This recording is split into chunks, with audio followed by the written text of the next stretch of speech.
করেছে সব জুলুমের শিকার। শেষ পর্যন্ত যার ঘরে লালিত পালিত হয়েছেন, যার ঘরে বড় হয়েছেন, সেই ঘরে জুলুমের শিকার। এই জন্য তিনি বলছেন ইন্নাহু লা ইউফলিহুল যালিমুন। অর্থ হলো নিশ্চয়ই তিনি আল্লাহ তাআলা লা ইউফলিহু সফল করবেন না যালিমুন যারা জুলুম করবে।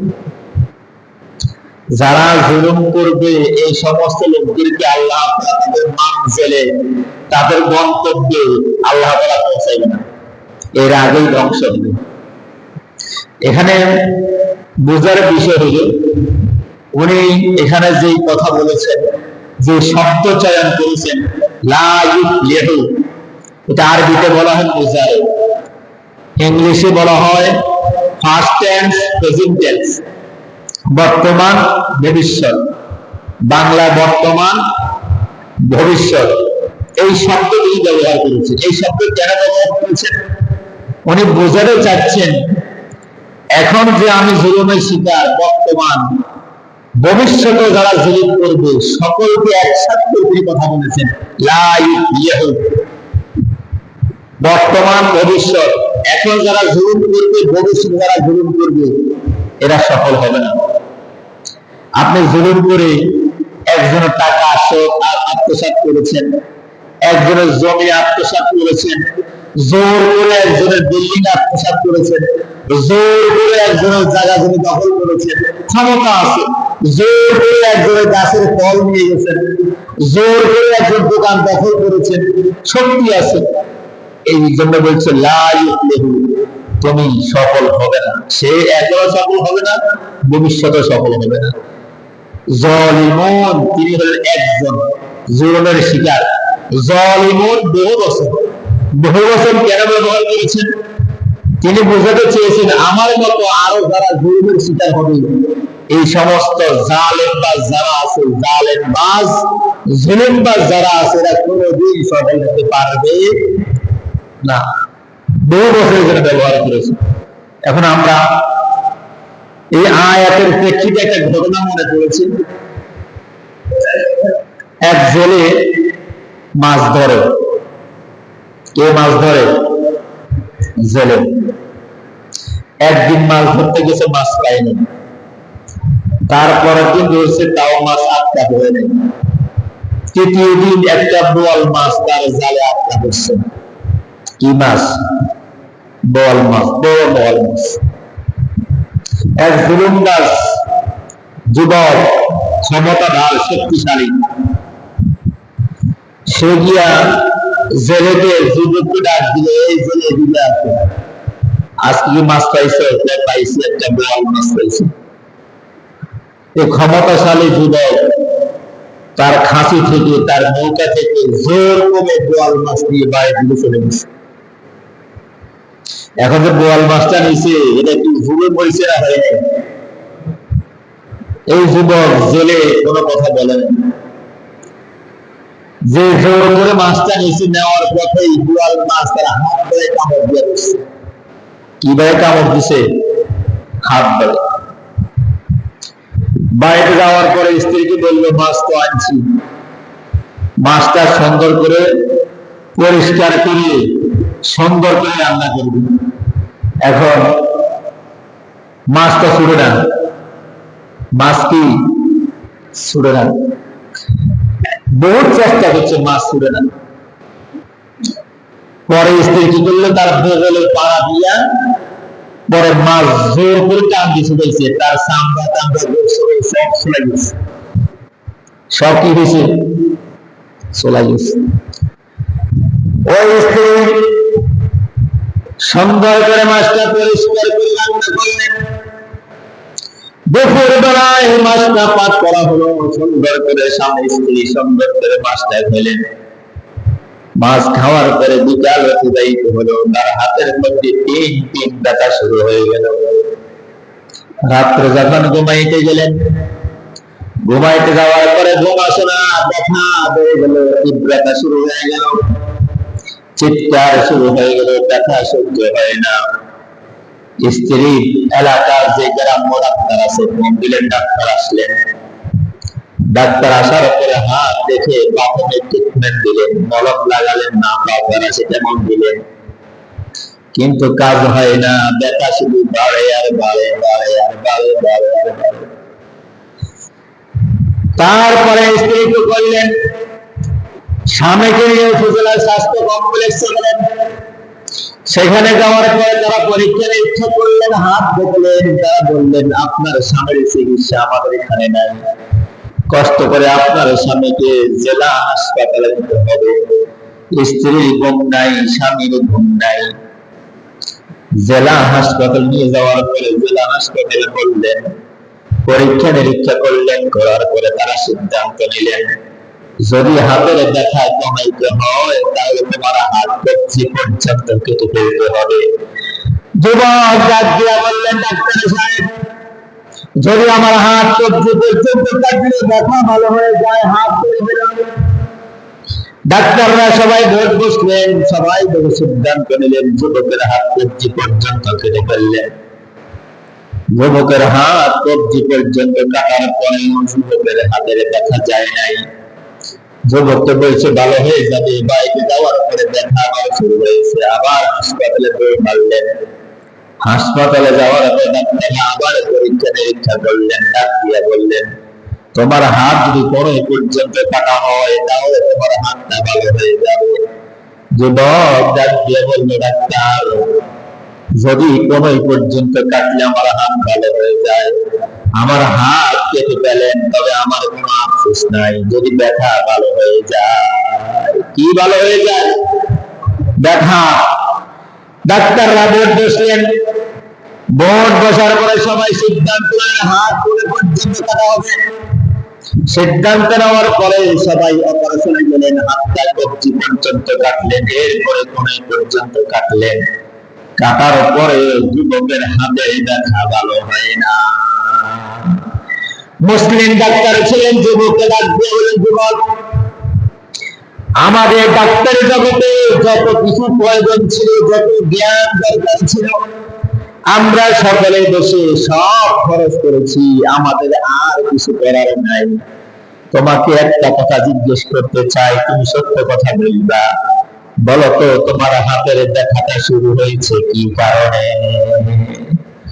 যুবক পরিচয় দিয়ে বলল, ডাক্তার সাহেব, আপনাদের জিজ্ঞাস করেছেন, গতকালকে আমি আমার ভাইয়ের পাশে জোরে মাছ ধরে, যুবক, আমি তাকে ডাক দিয়া তার নৌকা থেকে, তার ব্যাগ থেকে, ফলে থেকে, খাসি থেকে তার মা জোর করে একটা বোয়াল মাছ নিয়েছিলাম। ওই বোয়াল মাছটা আমার হাত গায়ে কামড় দিয়েছে, বোয়াল মাছ ছুটাইতে পারি না। অনেক কষ্ট করে টান দিয়া বোয়াল মাছ ছুটাইছি, আমার শরীরের রক্ত বের হয়েছে, চামড়া খসে গেছে, গোস্ত খসে গেছে, তারপর থেকে আমার ব্যথা শুরু হয়ে গেছে। ওই মুসলিম ডাক্তার ডাক দিয়া বললেন, তোমার এই ব্যথা দুনিয়ার সমস্ত ডাক্তার একসাথে হলেও ভালো করতে পারবে না। তুমি ওই যুবকের কাছে যতক্ষণ পর্যন্ত ক্ষমা না চাইবা, ততক্ষণ পর্যন্ত তোমার হাতের ব্যথা ভালো হবে না। বলেন তো, কি কারণে ব্যথা শুরু হয়েছে? জুলুম। জুলুম করার কারণে, অন্যায় ভাবে অত্যাচার করে তার মাছটা জোর করে রেখেছিল, এই কারণে তার হাতের মধ্যে ব্যথা শুরু হয়েছে। ডাক্তার যখন তাকে পরামর্শ দিলেন, বললেন, যতক্ষণ পর্যন্ত ওই জেলের কাছে মাপ না চাইবা, ওই জেলের কাছে ক্ষমা না চাইবা, ততক্ষণ পর্যন্ত তোমার হাতের ব্যথা কেউ ভালো করতে পারবে না। যুবক হাসপাতাল থেকে বেরোতে শুরু করলেন, জেলের বাড়িতে গেলেন, জেলেকে পাওয়া যায় নাই। দেখতেছে জেলে মাছ ধরতেছে, জেলেকে আবার ডাক দিল, যুবক, ও জেলে, এদিকে আসো। জেলে ভয় পেয়ে গেছে, গতকালকের মতো আবার মাছ নিতে আসছে কিনা। অনেক জোর করে জেলেকে আনলেন, জেলে পায়ে এসে ধরতে শুরু করলেন। যত ডাক দেয় জেলে কথা শুনে না, জেলে এক বলে বাইরে ওখানে গিয়ে পৌঁছলেন। ওই যুবক ছেলের পিছনে পিছনে দৌড়ায়, বাইরে গিয়ে বলল, ও যুবক জেলে, আজকে তোমার মাছ নিতে আসি নাই, তোমার কাছে আমি আসছি। তোমার কাছে আমি আজকে আসছি, তোমার কাছে জানতে চাই তুমি কি আমার জন্য বদদুয়া করেছো কিনা। ওই ছেলে ডাক দিয়া বললো, না না, আমি তোমার জন্য কোনো বদদুয়া করি নাই, আমি তুমি মাস নেওয়ার পরে বদদুয়া করি নাই। বহু চেষ্টা করেছি, সন্ধ্যা হয়ে গেছে, আর একটা মাস আমার ঘরে আটকা পড়ে, তোমার জন্য আমি বদদুয়া করি নাই। খালি ব্যাগ দিয়া ঘরে দিয়া জাল কাবু করে বাড়িতে যখন ফিরলাম, বাইরে উঠানায় গেলাম, ঘরের আঙ্গিনায় গেলাম, ঘরের মধ্যে যখন গেলাম, আমার দুটা সন্তান মাসুম বাচ্চা, ছোট দুটো বাচ্চা আমাকে হাত ধরে বললেন, বাবা আজকে কোনো কিছু ব্যবস্থা হয় নাই। আমার চোখ থেকে পানি ঝরলো, আমার সন্তান আমার চোখে দিয়ে তাকিয়ে বললো, বাবা 3 দিন থেকে না খাওয়া, কোনো কিছু আজকে ব্যবস্থা হয় নাই। তখন আমি কিছুই বলি নাই, আরশের মালিক আল্লাহর কাছে বিচার দিলাম, আল্লাহ যে আমার থেকে জোর করে মাছ টানিয়েছে, আল্লাহ আমার সন্তানদের মুখ থেকে খানা খেয়ে নিয়েছে, আল্লাহ তোমার কাছে বিচার দিলাম, এই জালেমের বিচার তুমি করিও। কার বিচার? জালেমের বিচার। যুবকের আর বুঝতে বাকি রইল না। যুবক বুঝল এই জেলে যুবকের দোয়া আল্লাহ তাআলা কবুল করেছেন। রাসূল সাল্লাল্লাহু আলাইহি ওয়াসাল্লাম ফরমান, অত্যাকি দাওয়াতুল মাজলুম, তোমরা মাজলুমের বদদুয়া থেকে বেঁচে থাকো। যারা মাজলুমের শিকার, যাদের উপর অত্যাচার করা হয়, অবিচার করা হয়, অন্যায় করা হয়, জুলুম করা হয়, এই সমস্ত লোকদের দোয়া থেকে তোমরা বেঁচে থাকো, বদদুয়া থেকে বেঁচে থাকো। এরপর রাসূল বললেন, ফাইন্নাহু লাইসা বাইনাহুমা ওয়া বাইনাল্লাহি হিজাব। মাজলুম যখন দোয়া করে হাত তুলে আল্লাহর কাছে বলে, আল্লাহ রাসূল বলেন মাজলুমের দোয়ার মাঝে আর আল্লাহর মাঝে কোনো পর্দা থাকে না, সরাসরি দোয়া করতে গিয়ে কবুল হইতে দেরি হয় না। এই জন্য ইউসুফ আলাইহিস সালাম আল্লাহর কাছে দোয়া করতে দেরি, দোয়া কবুল হইতে দেরি হয় না। জুলেখা জানে ইউসুফ কেমন মানুষ। ইউসুফ আলাইহিস সালামের কাছে জুলেখা আবদার করলেন, বললেন, ও ইউসুফ, তোমাকে আমরা লালন পালন করে বড় করেছি, তুমি আল্লাহর কাছে একটা দোয়া করো। কি দোয়া? আল্লাহ তাআলা যেন আমার এই পূর্বের চেহারায় ফিরাইয়া দেয়। দোয়া করতে দেরি, নবী মানুষ, দোয়া করতে দেরি। জুলেখার 22 বছর 18 বছরের চেহারা হয়ে গেছে। 60 বছরের বুয়া বৃদ্ধা জুলেখা বলল, তুমি আল্লাহর কাছে দোয়া করো, আল্লাহ যেন আমার 20 বছর 22 বছর বানায় দেয়, যুবতী বানায় দেয়। আল্লাহ তাআলার কাছে দোয়া করতে দেরি, জুলাইখা থেকে আল্লাহ তাআলা 20 বছরের যুবতী বানায়া দিলেন। যুবতী বানায়া দেওয়ার পরে জুলাইখা পাগল হয়েছে কার জন্য? জোরে বলে। শুধু আমরা তো বলি আল্লাহ আল্লাহ আল্লাহ, আর জুলাইখা বলে ইউসুফ ইউসুফ ইউসুফ ইউসুফ। জুলাইখা কার জন্য পাগল? কার জন্য পাগল? আমরা আলোচনা করছিলাম, আজকে আলোচনা করব এর পরে।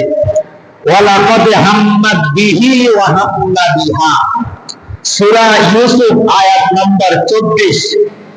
আল্লাহ তাআলা বলেন, ওয়ালাকাদ, অবশ্যই, হাম্মাত বিহি, জুলেখা পাগল হয়েছে ইউসুফের জন্য, ও হাম্মা বিহা, ইউসুফ পাগল হয়েছে জুলেখার জন্য। কে পাগল হয়েছে? জুলেখা পাগল হয়েছে কার জন্য? আর ইউসুফ পাগল হয়েছে কার জন্য? জুলেখার জন্য না, কিন্তু অর্থ এটা বুঝায়, আসলে অর্থ এটা না। জুলেখা পাগল হয়েছে ইউসুফের জন্য। ইউসুফ শয়তানের খপ্পরে পড়ে পাগল হতে চাইছিল। ফিরেছে কি? ফিরেছে কি?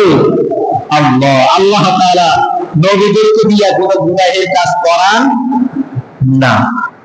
ইউসুফ আলাইহিস সালাম নিষ্পাপ, মাসুম, পুত পবিত্র একজন মানুষ ছিলেন। ওই রাজ দরবারে তার মতো এত পুত পবিত্র কোন মানুষ ছিল না। এরপরে আল্লাহ তাআলা বলেন যখন সে ভুগতেছিল ইউসুফ জুলেখার প্রতি, এটা স্বাভাবিক, 22 বছর 25 বছর একটা যুবক, আর নবীদেরকে আল্লাহ তাআলা সব চাইতে শক্তি দিয়েছেন। ইউসুফ আলাইহিস সালামকে 27 জন যুবকের শক্তি দান করেছেন। এবার বলেন তো শক্তি কত হতে পারে?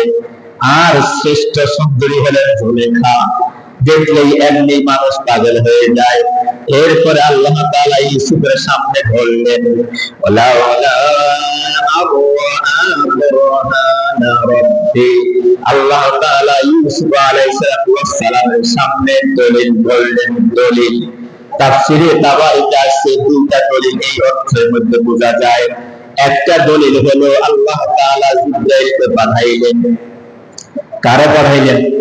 জিবরাইলকে পাঠায় বললেন, সিজদা করে বললেন, ও ইউসুফ তুমি তার প্রতি ঝুঁকো না, আল্লাহ তাআলা তোমার জন্য জান্নাত রেডি করে রেখেছে, জান্নাত দেখায় দিলেন। আরেকটা দলিল দেখায় দিলেন, ইয়াকুব আলাইহিস সালামের চেহারা ধরায়া ইউসুফের সামনে ধরলেন। ইয়াকুব আলাইহিস সালাম বললেন, ও ইউসুফ যত কিছু করা হয় তুমি কিন্তু অন্যায় কাজে লিপ্ত হতে পারবে না। তোমার বাবা নবী, তোমার দাদা নবী, তোমার হিজা নবী, তোমার পূর্বপুরুষ সিরিয়াল বাই সিরিয়াল সব নবী, তোমার বংশধর সবাই নবী, খারাপ কাজে লিপ্ত হওয়া যাবে না। এই জন্য আল্লাহ তাআলা তার সামনে দলিল ধরলেন, প্রমাণ দেখা দিলেন। كذلك لنصرف عنه السوء والفحشاء كذلك এমনি ভাবে লিনাসরিফা আল্লাহ তাআলা ফিরিয়ে দেন। কি করেন? আনহু সুআ ওয়াল ফাহশা, মন্দ এবং খারাপ কাজ থেকে আল্লাহ তাআলা এইভাবে কি করেন? ফিরিয়ে দেন। এরপর আল্লাহ তাআলা বলেন, ইন্নাহু মিন ইবাদিনাল মুখলাসিন, নিশ্চয়ই যারা মুখলিস বান্দা, যারা আল্লাহ তাআলার প্রিয় বান্দা, খালেস বান্দা, তাদেরকে আল্লাহ তাআলা এইভাবেই করেন, ফিরিয়ে দেন। আমরাও যদি এরকম কঠিন বিপদে পড়ি যে আমরা আল্লাহ তাআলার কাছে সাহায্য চাই, আল্লাহ তাআলার কাছে বলি, আল্লাহ তাআলা আমাদেরকে এভাবে কি করবেন? অন্যায় অশ্লীল বেহায়াপনা কাজ থেকে আল্লাহ আমাদেরকে ফিরিয়ে দিবেন। কে ফিরিয়ে দিবেন? আল্লাহ তাআলা। এই দোয়া করছে আল্লাহ তাআলা। এরপরে জিবরাইল এসে বললেন যে কামরাটাকে ডাকা হয়েছে, আমরা গত সপ্তাহে আলোচনা করছি, প্রত্যেকটা দরজায় বড় তালা মারা হয়েছে। কি মারা হয়েছে? যে তালা মারছে জুলাইখার বান্ধবী কারিনামা, তিনি পরামর্শ দিলেন, বুদ্ধি দিলেন। আজিজ মিশর তিনি গেছেন সফরে, ঘরে কেউ নাই, তিনি একা। ইউসুফকে যা বলবে সে শুনতে বাধ্য। রাতের 12টা বাজে ডাক দিবা, সে আসতে বাধ্য। আর তুমি তাকে ডাক দিবা, আর আমি এক একটা দরজা এক একটা তালা মেরে দিব, আর যেন বাইরে হইতে না পারে। জোলেখা বললেন, বুদ্ধি ঠিক আছে। বুদ্ধি কি আছে? ঠিক আছে। এখন ইউসুফকে ডাকলেন। ইউসুফ এক একটা দরজা পার হয়, আর এক একটা দরজা কি মারা হয়? তালা মারা হয়। যখন খাস কামরায় গেলেন, খাস কামরা যাওয়ার পরে জুলাইখা তার সমস্ত শরীরের কাপড় সব খুলে দিচ্ছে। সব কি করছেন? খুলে ফেলছে। বিভিন্ন ছবি তুমি টাঙ্গায় রাখছে, যেগুলো দেখলে যৌন কার্যবৃদ্ধি পায়। ইউসুফ আলাইহিস সালাম সাহায্য ছিলেন কার কাছে? আল্লাহ তাআলার কাছে। ক্বালা মাআযাল্লাহ, ইউসুফ বললেন আল্লাহ আপনার কাছে আশ্রয় চাই। আশ্রয় দিছে কে? জিবরাইল এসে হাজির বললেন, আল্লাহ তাআলা বলছেন আপনি দেখবেন। আপনি দৌড় দেওয়ার মালিক, আর দরজা দেওয়ার মালিক কে? ইউসুফ আলাইহিস সালাম দৌড় দিলেন। এক একটা দরজা খুলে গেল। শেষের যে দরজা খুললে বাইরে যাবেন, ওই দরজা আর খুলে না। ওই দরজা কি খোলে না? ওই দরজা ইউসুফ চিন্তায় পড়ে গেল। ইউসুফ কি পড়ে গেলেন? যেরকম মুসা আলাইহিস সালাম বর্ণনা করছি, নদীর কাছে গেছি, নদী পার হবে কিন্তু রাস্তা নাই, চিন্তায় পড়ে গেছে। আল্লাহ তুমি বলছো আমরা সবাই রওনা দিলাম, এখন তো নদী পার হবো কেমনে? আল্লাহ তাআলা আসমাউ ও আর আমি দেখি এবং শুনি। তোমার লাঠি ছাড়িয়ে রাস্তায় দিব, রাস্তা হয় না। ইউসুফ চিন্তায় পড়ল, হতাশ হয়ে গেলেন। দরজা সব ঠাস ঠাস করে ভুলে গেছে, এই দরজা কেন খুলে না? এটা হলো আল্লাহ তাআলার কারিশমা। কার কারিশমা? আল্লাহ তাআলা দরজা বন্ধ করে রাখলে সব দরজা খুললে এই দরজা খুলে না। ইউসুফ আলাইহিস সালাম দাঁড়ায় গেলেন, দরজা খুলে না। এই দেখে জুলেখা দৌড় মারলেন, দৌড় ধরে ইউসুফ আলাইহিস সালামের জামা ধরলেন, পিছন দিক থেকে টেনে জামা ধরলেন, জামা টান দিলেন, দরজাও খুললো। সামনে গিয়ে দেখে আজিজ মিশর, মিশরের বাদশাহ ইউসুফের সামনে দাঁড়ানো।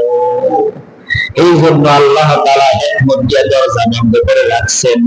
জুলেখাও কাপড় ধরে পাঞ্জাবি ধরে, আর মিশরের বাদশাহ সামনে আইসা দাঁড়ান, সব সামনাসামনি দেখতে। আর যখন দেখলেন ইউসুফ বাইর হইল, মহিলারা তো হলো খপ্পরবাজ, মকরবাজ, ষড়যন্ত্রকারী। বলল, ও আজিজ মিশর, তুমি কারে লালিত পালিত করে বড় করেছো, দুধকলা খাওয়াইয়া কালসাপ পালিছো, যেটা তোমার আমানতের উপরে, তোমার পরিবারের উপরে খেয়ানত করতে গেছে, আমার ইজ্জত নিয়ে কাহাতাই করতেছে। মিশরে আজিজ চোখ রামদানি শুরু করলেন, লাল করলেন, ইউসুফের দিকে তাকাইলেন। ইউসুফ আলাইহিস সালাম নিরুপায়, কিছু বলতে পারে না, কোনো প্রমাণ নাই, সাক্ষ্য নাই। ইউসুফ বারবার বলতেছে, মিশরে আজিজ, আমার কোনো দোষ নাই, আমি নির্দোষ। যদি কেউ নির্দোষ দাবি করতে হয়, প্রমাণ লাগে কি লাগে না? লাগে। এইদিকে জুলাইখা তার বলে স্ত্রী বলল, সমস্ত দোষ তার। সে রাত্রে নির্জনে রাতের 12টা বাজে আমার কামরায় দেওয়া গেল, আমার কামরায় গিয়ে আমার ইজ্জত হরণ করার জন্য চেষ্টা করেছে। আপনি তাকে শায়েস্তা করেন, হয় জেলখানায় পাঠান, আর না হয় তাকে শাস্তি দেন। আল্লাহ তাআলা কোরআন কারীমে সুন্দর করে কোট করে দিয়েছেন, ওয়াস্তাদাকাল বাবা ওয়া قدت قميصه من دبر وألف يا سيدها لدى الباب। আল্লাহ তাআলা বলেন, যখন ইউসুফ দৌড় দিলেন দরজার দিকে, ওয়াস্তাবাকাল বাব, দরজার দিকে দৌড় দিলেন, ওয়াকাদ্দাত কমিসাহু মিন দুবুরিন, তার পাঞ্জাবির পিছন দিকে টান দিয়েছে, পড়া হয়েছে।